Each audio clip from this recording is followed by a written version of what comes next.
Well, I'm going to get on to the first order of business of the day because, I actually said this yesterday, but it bears repeating. Also, I said a couple weeks ago, the real game that's going on is they're basically attacking Putin because he's not playing ball the way they want him to, and that doesn't mean he's a good guy. It doesn't mean he's a gang unto himself. It doesn't mean he's a good guy. But basically, they're trying to control the production of oil. They're going to drive out the competition, so you're going to see oil go down even further. And I stated, I don't know when this is going to happen, though, but I know, there's a lot of tensions in the Middle East. But it's still not driving up the oil prices because the oil markets are rigged. Now, I'm going to put down in the comments and also in the information box that video I did a while back about oil prices actually are rigged. It's not one of these conspiracy things in the blogger channels. They are rigged along with the commodity prices. It goes back quite a ways, and the lawsuits go all the way back to 2000. Former head of NYMEX is part of the lawsuit, and I also go into that in that video. Also, what went on in the Gulf War, the Gulf oil spill, the Gulf of Mexico oil spill. So they plan on squeezing out Russia, eventually Saudi Arabia and Iran in particular, in order to ruin and then run their economies, okay? Now, I don't want to make it sound like the big evil banksters in the West, because they're all evil on each side of the world. And if you look in China and you look in Russia, it's even worse and more skewed as far as what the elite have and what the rest of the people have. It's even more skewed than in the United States. Not saying that I'm not being a cheerleader for the United States or anything like that, but this guy here, Vladimir Putin, is a damn evil guy himself all the way. $70 billion is not something to sneeze at. It's not just Western propaganda. He used his one of his deals with oil is through Gunvor. He took over Yukos. He stole Yukos basically. He's got puppets and front running companies. He's got the Gunvor Oil Trading Company based in Switzerland, but actually registered in Cyprus. So if he makes money on the commodities capital gains, he doesn't pay taxes. Now, recently the 15th richest man in Russia has come under pressure. See, there's smaller and smaller resources going around in Russia because 50% of their economy is actually from exports of oil or commodities, basically, but mainly oil.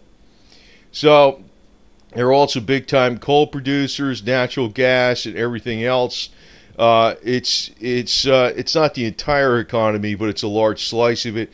A lot of it is in a big export business. So when oil goes down, they go down. That's what happens. Now, these are the actual oil-rich areas of Russia per se. The one other thing they did too recently, I'm just giving you facts, man. I'm telling you what the power plays are, okay? I'm not going to play any kind of guru cards here with charts and all this kind of garbage, because it's not, the charts aren't going to tell you exactly why this is happening. If Vladimir Putin was playing another game, this would not be happening right now with the oil. Oil is going to lead the charge for silver. Actually, oil and gold are linked pretty damn closely when there's global tensions. But the problem is right now, Russia's not playing ball, and this is exactly how they made the Soviet Union fall apart. They're trying to punish Vladimir Putin. They're actually looking for regime change over here. So they also cut off Russia from more oil technology from the West, which will hurt them in the medium and long term. In other words, oil exploration and drilling technology. And they got this from the West. That is why they became an oil powerhouse in the first place. They were built up by the West themselves, right? But they're cutting that off, that technology. That really screams very loudly that Putin's not playing ball. But it doesn't mean he's anti-New World Order per se. He's only in with his own camp. He's a gang unto himself. He's a KGB thug. And I think if his back is pushed to the wall, in other words, him personally, not Russia, him personally, or if he feels that way, he's going to start, he'll use the nuclear missile. That's what he'll do. But anyway, Russian equity performance in oil. This is something else that's very interesting. If you look at what goes on with equities and oil, as the oil, it basically follows the price of oil. Russian equities and the BRIC nations do very well when oil prices are very high. If oil prices are low, they do poorly. Conversely, also the U.S. economy, when the oil prices decrease, it spurs the economy. That actually, oil prices are lower oil prices in the U.S. economy overall. Now, I know this is not good for the gold and silver holders because it drives the price of gold and silver down. But oil prices that bring down, as they go down, they actually bring down the commodities across the board pretty much because the mining costs go down. But also, they all kind of run together more or less. But the flip side of the coin is it helps the GDP of the United States because lower oil prices actually gives more bottom line to the manufacturing and the transportation of goods and services, farming, agriculture, even the retail business where everything has to be trucked to different warehouses and outlets and everything else. So, this spurs the economy in the United States. It crushes the economy in Russia because it's mainly a oil exploration, it's an oil exporting country. It's the main thing. Now, also unrelated to this, but sort of related to this, actually, it goes to show you how bad the economy is. Globally, Macau, the big gambling center where all the freaking elites from Las Vegas went over there. They abandoned Nevada, and they went over there, and they went over to China. Well, actually, they had their worst earnings since 2008. They had like a huge drop of earnings since 2008, and that's another reflection that the economy in China is going down. The economy in China, actually the people in China now, the elite are never going to be able, like they always put out, they got a 7% growth rate, and it's BS. They don't have a 7% growth rate, but they do this so they don't have a revolution. Now, China actually has problems because the People's Liberation Army, the PLA, some of them seem to be breaking away from the Communist Party itself. See, we might, when you're looking at the elitists, people over here in the West, they're so focused in on the West, they're not realizing that a lot of things are actually going on in other parts of the world that are even worse, and are domineering a lot of groups that would not want to be under the Chinese elite thumb or Putin's thumb or anything like that. A guy like Putin, he's got $70 billion. He doesn't share that money. Where do you think he got that money from? Now, I'm going to get on with this deal because I'm not very religious, but probably going to get some comments or arguments about this garbage. But this is, maybe, it's like a revised thing all the time. The end is near, the second coming of Christ. 33 AD, Jesus made 3 prophecies to his apostles. He predicts to them that the second coming is the end of the world, Judgment Day. It's all going to happen when the lifetime of all the people at that time, the early Christians thought it was going to happen then. And some people point to that as false prophet. Then people say that's not what it really meant. The end times are, fill in the blank. The end times were in the 1800s. The end times were around the time of the bubonic plagues in the Middle Ages. The end times were when the Roman Empire fell. The end times were when Harold Camping said they were going to be, and he died with $74 million intact. The end times are whenever the DVD guy, Lindsey Williams, wants to sell some more DVDs for whatever, 95 a pop, or you can download them for free if you can get them that way, but you're still getting garbage for nothing. So either way, it's still garbage. But a lot of people, I think we're going into tumultuous times here. It's like part of the problem is simplicity in itself. And actually, I'm going to get into some of the American Indian sayings here because a lot of people just aren't thinking in a rational way because they're too focused in on religion and all the garbage and all the stupid stuff that goes on in the world without thinking clearly. I'm actually going to get into some of the American Indian sayings, some things that you can reflect upon a little bit more, okay, and think about as words of wisdom. Now, The other thing is, and there's something else to think about before we get into that. Smoke weed and wear bikinis. You know, I mean, if the bad times are here, smoke, wear weed, and wear bikinis. You know, what can I tell you? But in a lot of ways, the good times are here, because when you're getting crushed on silver and gold, I mean, that's because of the oil prices going down. They're trying to knock Putin down. It's actually spurring on the economy of the United States. It's actually making things better for the retail sector, the trucking sector, where all the goods are trucked around the United States to different outlets, the manufacturing sector, the farming sector, and everything else. And our own oil production. Our oil production, we only get 2% of our foreign oil actually comes from Russian oil, and most of our oil is domestic. Most of our foreign oil is actually from North America or even South America. So the other thing is, I want to get into this. I'm going to show you this headline. This was in New York Post. I'm just going to show you the headline. I'm not going to show you the story. If you want to go over to New York Post and read the story, it's very long. But basically, they got these tapes that show meek oversight of Goldman Sachs are about to rock Wall Street. I'm just showing you the headline of this. This was in the New York Post. You can go over to their site and read it. I'm not going to display the story or anything, but I just want to alert you to the fact that there's some bombshells coming out that supposedly they got on tape that Goldman Sachs and the Fed are cozy. Like, what else is freaking new? But they actually got it on tape. But my take on this whole deal is it ain't going nowhere. They already know this. It's been proven. It ain't going nowhere, man. Because the people that got the inside track, the inside money, they ain't gonna freaking give up their rackets. It ain't going nowhere. I mean, even if this lady with the tape disappears and anybody reports on this disappears, it ain't going nowhere. There's too much money involved. I already know that. That's my take on it. That's not in this article, but I want to point this to, if you want to look at this, this is it. It's a lengthy article. It'd be too long. I can't display it on here, but I just want to alert you that it's in the New York Post. Establishment paper, but it'll tell you all the stuff that's going on. The cozy relationship between Wall Street, Goldman Sachs, and the Fed. You don't need to go to a freaking blogger site. You can read it in the mainstream media. It's actually there. You think they don't report stuff like that in the mainstream media? They do. Okay? Actually, I get a lot of stuff from the mainstream media, but I don't actually buy into their bullshit either, okay? I mean, I don't buy into anybody's garbage.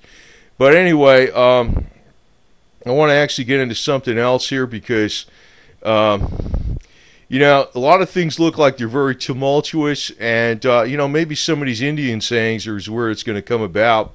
This was actually from the Lakota tribes, and, they're up in Dakotas right now. And if you think about Lakota, you can also think about Lakota silver. They were the first ones. They had the silver bank, the Lakota silver bank for real money. The red nation shall rise again, and it shall be a blessing for a sick world. A world filled with broken promises, selfishness, and separations. A world longing for light again. I see a time of 7 generations where all the colors of mankind will gather under the sacred tree of life, and the whole earth shall become one circle again. In other words, we're talking about a new world, but not the new world order, but basically where everybody's united but in a different way, not under an elite. In that day, there will be among the Lakota who will carry knowledge and understanding of unity among all living things. So in other words, we live in harmony with nature. And the young white ones will come to those of my people and ask for this wisdom. I salute the light within your eyes where the world universe dwells. For when we are that center within you, I am that place within me. We shall be one. So that was Crazy Horse from the Sioux, or the Lakota Sioux, So anyway, that's a famous saying. I actually want to get in a couple other ones here. This is when all trees have been cut down, when all animals have been hunted, when all waters are polluted, when all the air is unsafe to breathe, only then will you discover you cannot eat money. And basically that's what's going to come down. That's a creep prophecy, but actually this prophecy has been fulfilled during the time of Rome. When Rome was finally attacked and sacked for the final time It was sacked several times before it fell, actually. You know, the hoity-toity people that were, too busy to do this and too busy to do that. They could not pick up a sword. They would not fight. They were paying all their gold for the crudest bread that had mold on it that they would not eat before. They were not thinking about the essentials. And actually, though, what's going on right now, it's the end of the world for the silver people, like right now, it seems. But it'll change. It'll change. But, what I'm saying is actually it's good for the United States GDP. But when we get into this other tumultuous time, it's going to be bad for the United States GDP. And there's going to be all the enemies of the United States and all the Putin cheerleaders and all this type of stuff coming aboard.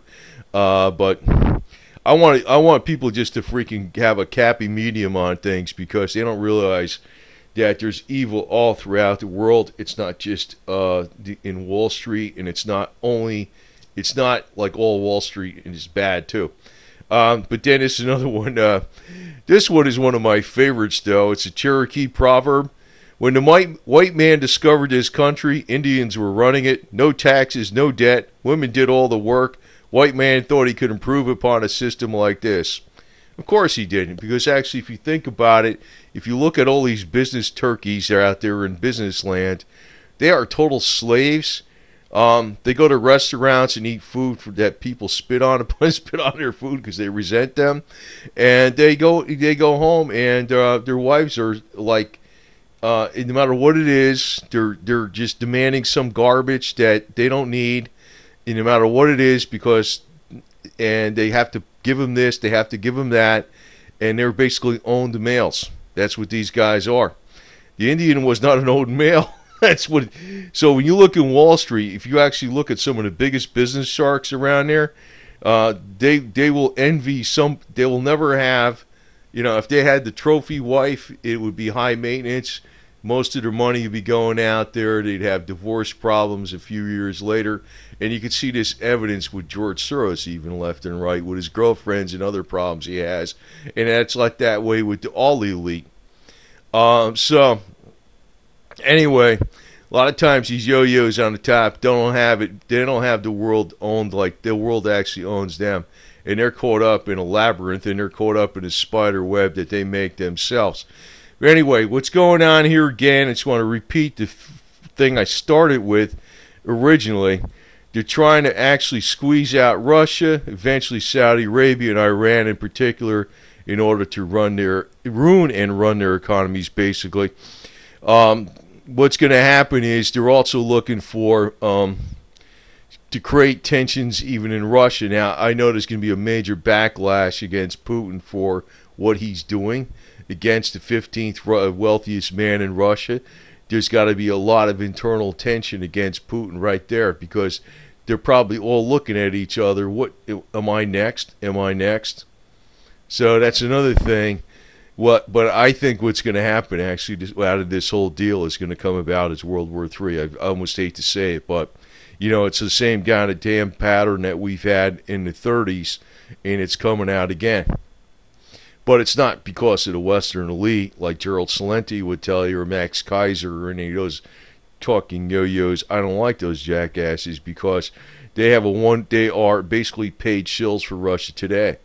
But the thing is, with what's really going on is we got elitist garbage all over the freaking world, and we just got to go back to square one.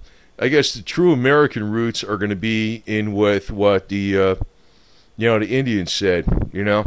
What the Indians said, and especially maybe what Crazy Horse's Lakota saying is. It's probably going to go back to the old ways and the simple ways. But that should be, for money, should be silver. Silver should be your money. They can't manipulate it. They can't be playing games with it. That's the thing. And that's one of the main reasons you have it. It's not like it's always going to be a quick, I almost looked at silver from day one like this. It's almost like a cause. And, it's not just something where I do think it's going to make a lot of money eventually. And the only people that are going to be survive are going to be the ones that are true to the cause. but you're going to have some hardship along the way. But like I said, what is going on right now is they are trying to punish Russia, and I said this a few weeks ago. If Vladimir Putin was playing ball, we'd have a major invasion of Syria, Iran, and oil prices would be going up through the roof, and gold and silver prices would be going up through the roof. But they can't allow that because they're trying to punish Russia because of, not Russia specifically, but Vladimir Putin, because he's not playing ball. But he's not a good guy himself. He's a rotten bastard to the max.